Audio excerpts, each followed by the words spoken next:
So this morning, guys, day 9. So it literally took us 9 days to get the boat from Mobile, Alabama, up here to Green Turtle Bay. That's where we're at right now. Getting ready to go through the lock on Lake Blakely. Pete's checking the engine oils on both engines. I normally do that, but because of my finger, he's doing it. He'll probably be doing it in a couple more days. My finger is much, much better today. So anyway, tonight we'll spend the night. It's about 5 o'clock in the morning here. And tonight we'll be somewhere on the river. We'll have to stay anchored on the river. You know what? We didn't burn no oil. So Pete just checked the starboard and the port engine. You're looking at the port engine here. Here's the starboard engine over here. And for the first time, we actually had to put oil in the starboard engine. We usually put oil in the port engine, but no oil in the port engine this time, and a little bit of oil in the, not very much neither. Like I think that's our first gallon of oil between both engines in over, yeah, we should be over about 700 miles right now. Well, if you count all the way from Panama City, it's well over 700 miles. That's not bad at all. So he's just giving our generator a good look over. We'll be running this thing now for the next probably 24, probably longer than that, probably about next 40 hours straight until we get to Alton. Why am I getting my hands?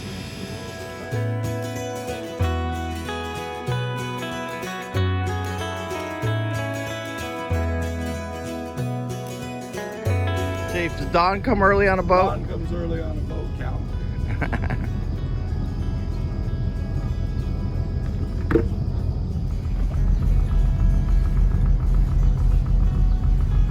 Chief putting all the lines in. So I called the lock and they said there's nothing in the pool and they should be able to get us right through. Captain, how are we doing today? Chief, Don comes early on a boat. All right, well, we're pulling out. Everything is looking good. It's about 5:15 a.m. There's another big boy going out. Maybe we're all going together.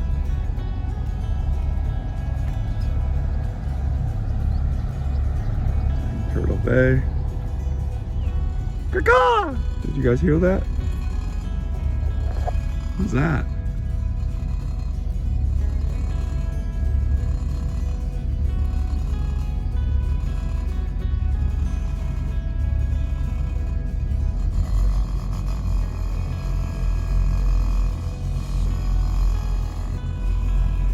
Say good morning again to the captain. There he is, good looking guy.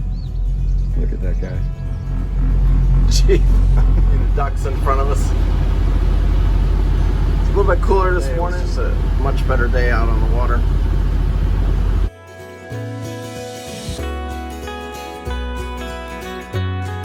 We got beautiful sunrise this morning over Lake Barkley.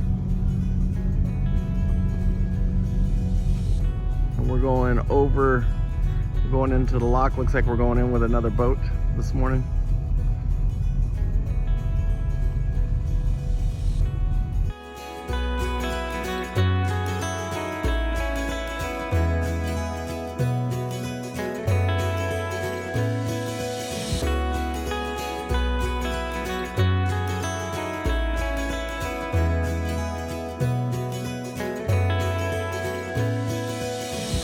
Barkley, I think it's our only lock of the day, the Barkley lock here. We're gonna lock through with another boat.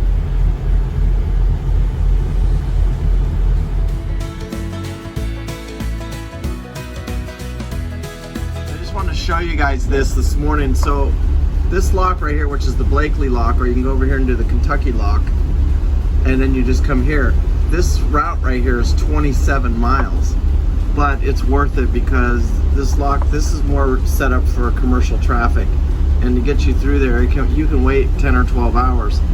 This might take us 3 hours to get through here, but that 3 hours of sitting here waiting for the lock. So they recommend that you use this for recreational boaters when you're over here. And you can see the lake right here. I'll show you. So that's Kentucky Lake right here, and this is Barkley right here.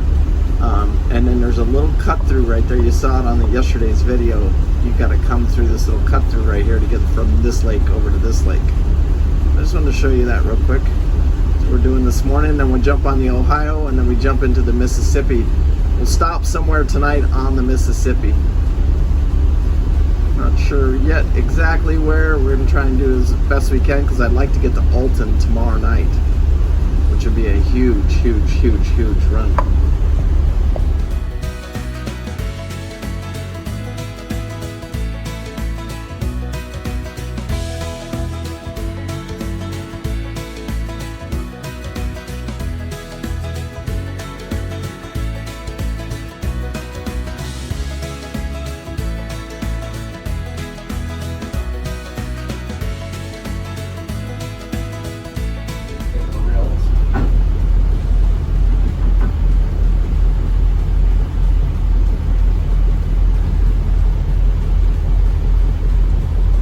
So we're doing the Cumberland River this morning, and some people don't want to do the Cumberland River because it's, you know, it's 27 miles, so it's about a 3-hour stretch in a slow trawler like this.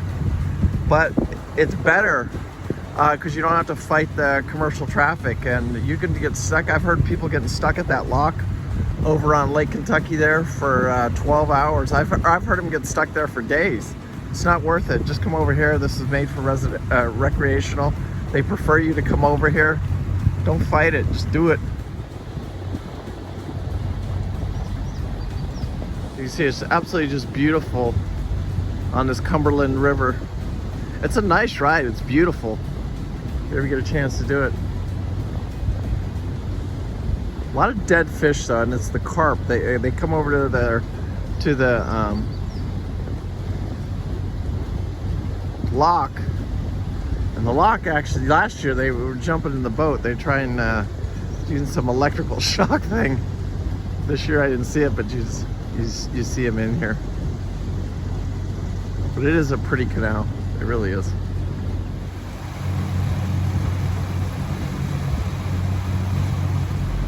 Chief, Talk to me, Goose.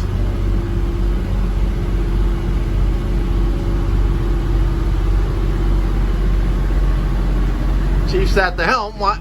Chief! Chief. All right, good morning, guys. This morning we're on the Cumberland River here. You can see going up, getting ready to go on to the Ohio River. And I did some of the math on some of the calculations on what this boat's going to cost to get it all the way from Panama City to Chicago. It's basically a few miles past Chicago. It's Milwaukee. I actually put the marina in my schedule last night. So right now, as of today, we've burned about $2,900 in fuel. So the fuel cost, if I calculate it correctly, we got at least 2 more stops for fuel. It's going to be probably a little less than $5,000 or somewhere right around that $5,000 number. And then just the expenses, like Maya and Pete, because we're getting paid on this. Anyway, when I told him, the owner of the boat, what it was going to cost, I said it would be about $15,000, give or take, you know, a few $1,000s, because I don't know, you know, I don't know all the variables, how many times we stop at marinas, what we do here, blah, blah, blah. But looking at everything now, it's going to be exactly, I mean, it's going to be almost to the number 15 grand to move this boat. And, you know, a lot of that is, you know, 1/3 of that is fuel cost alone. Actually, my and Pete's labor are less than, you know, I think Pete's like $3,600 with his plane tickets and everything. And then I'm probably somewhere around $4,500. And then we had a few $1,000s, and, you know, that's groceries and, you know, dinner one night and stuff like that. And we may have a couple more dinners, but it's, you know, about $2,000 and that type of stuff. So I just want to give you a heads up, anybody keeping track, that, you know, if you can't take this boat up here, I mean, if you were just taking this boat up here yourself, you would spend well in excess of probably about the least amount of money you could do for on a trip like this would probably be About $7,000. yeah, about $7,000. And that's if everything goes well. Yeah, right. Everything has to go perfect. And it's very, very rare to jump in one of these 40-year-old trawlers. Now, we did a few things. I had to fix a water leak. I had to fix a few things on the boat. I had to add some USB ports and stuff like that. But it's very, very rare that you can jump in one of these 40-year-old trawlers and just take off. Because these engines were in good shape. We've checked the engine oil every single day. We haven't even burned, I think we've burned 1 gallon of oil between the two engines.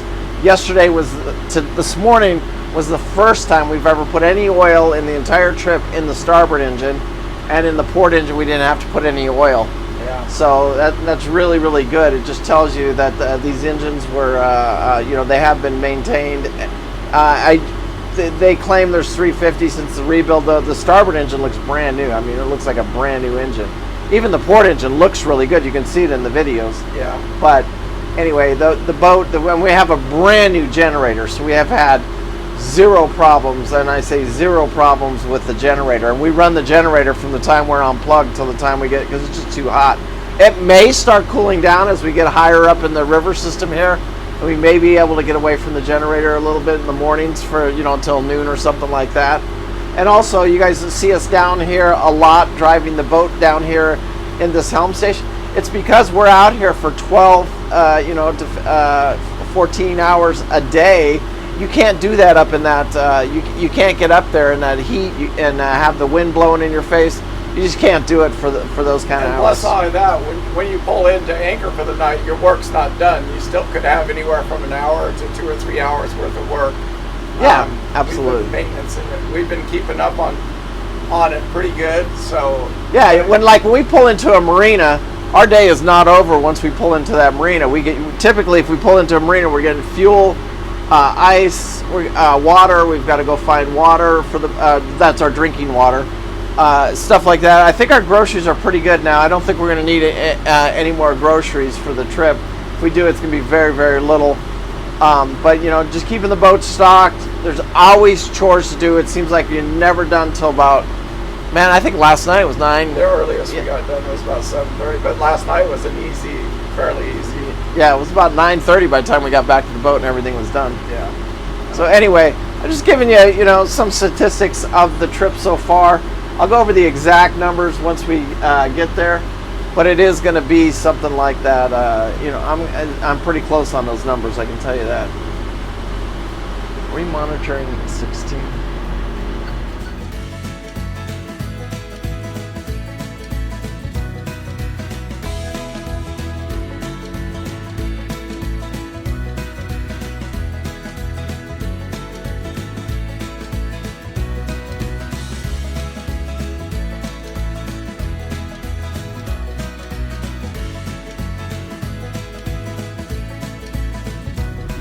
So we're officially jumping off the Cumberland and onto the Ohio River here. See it right here.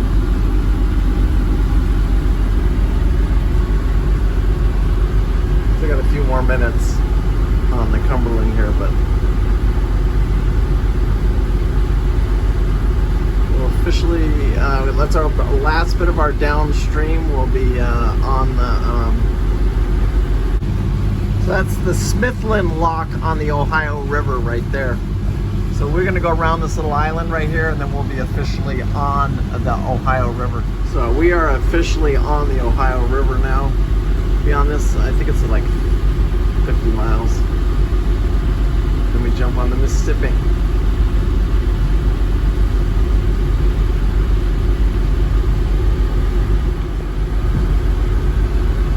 It's official now. We are on the Ohio River. This is our last downhill run.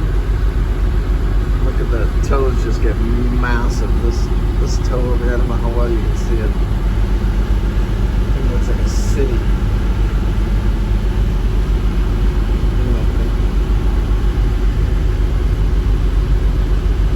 Big boy toes. They really don't like us recreational boaters on this. Blame them.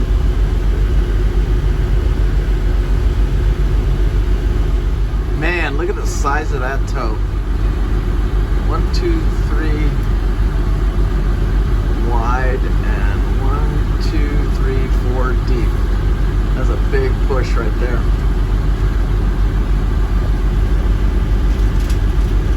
Massive.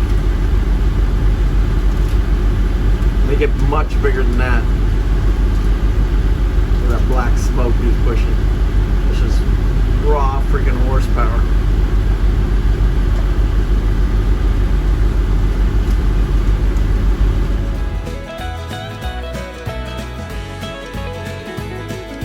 Think that's a little bit of horsepower there, guys. Woo-hoo-hoo. Look at that toe. It's got 16 toes on that. Oh, here we are stuck on the Ohio. This is a lock, we can't get through it. So, and there's tows coming, there's tows in front of us, they have the right of way.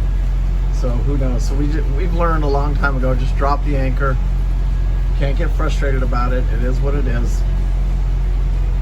Now we're just sitting here waiting for instructions.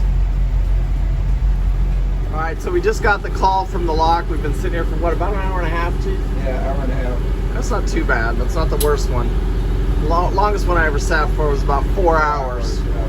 But this one, we just got the call, lock's open, waiting for us, and so we'll lock through. Just waiting for that tow to come through right there. See him right there. He just came out of the lock, so we got to go right in right behind him. So he's entering the lock chamber.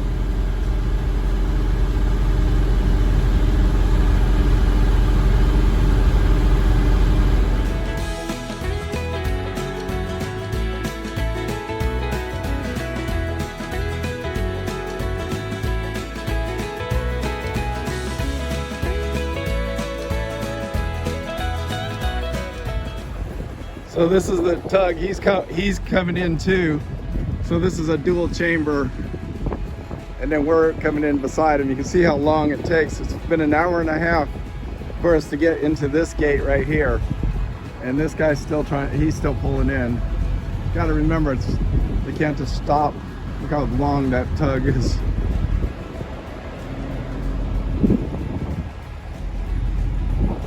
Crazy. And now, but now because it's a double lock chamber, we can come in because the other guy came through.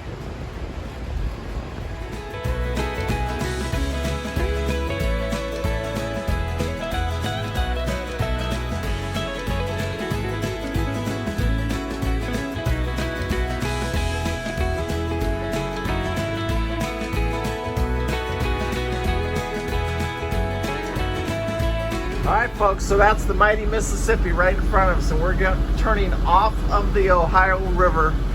This is our last, everything is uphill from here on out. All the downhill stuff is done. Chief? Going up the mighty Mississippi. So the big deal for us right now is how bad this is going to affect us and affect our speed. We've been doing like 8 knots all day long. We make this corner right here, we're already down to 5.5 knots. So it's going to be a long ride at 5.5 knots. But I don't think we'll settle in. We'll throw a little more juice to it. We cruise at a little bit faster speed than this even, but I think we got to get through all this turbulence right here. This is where the Ohio and the Mississippi meet here. Once we get past that bridge right there, we should be able to tell what kind of speed we're going to have. Right now we're slowed down to 4.7 knots, 5 miles an hour. See right here.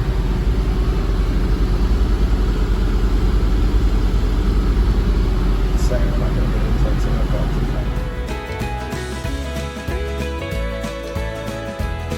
Yeah, the mighty Mississippi. We just got on the mighty Mississippi, and everybody has a plan until they get punched in the face. We are in a little bit of trouble here. This is like getting punched in the face with Mike Tyson. Let me tell you something right now. You do not let go of this stick, or we're going to lose 20 minutes. It's getting toward back. We got a problem here, NASA. Woo! This is some current, huh, baby? God dang, it got real. We had a long talk. We were all high-fiving each other ahead of schedule, calling the doctor. Everything was going good. Guess what? I can't say what I want to say. But it's kind of like being punched in the face with Mike Tyson, right? Exactly. And apparently the new attire for driving the boat is, I'm damn near down to nothing. Because you can't, because it's so hot. Yeah.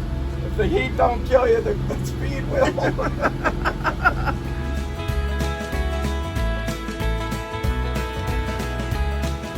So you guys can see it's getting to be nighttime. It doesn't look like it in the video here, but the sun has gone down. The sun is over there and it is down for the evening. We still got about another 45 minutes to go before we pull into our anchorage for the night. Same anchorage I pulled in last time. When we hit the Mississippi, man, it just slowed us down to a crawl. We're doing literally about 5 miles an hour, which is about half of our normal boat speed. Beautiful sunset tonight, though. Kind of knew that coming in, that this was going to happen. You hope it doesn't, but it's the reality of it. You can see we're not going any less speed. We just got a lot more current in front of us. What a nightmare. Anyway, we're stopped for the night now. I don't know what was today, 18 hours or something. Once we hit the Mississippi, 5 miles an hour, 6 miles an hour, that's it. So we tried to go 20 miles. We tried to go into an anchorage that we know, but it got too dark on us. We couldn't figure out how to get in there, so then we had to come up around a corner, go another couple miles to a different anchorage, because the anchor, we just could not get it to set. So anyway, make sure you hit that like and subscribe, share it with your friends. Thank you so much for watching, and we'll see what happens tomorrow on the Mississippi.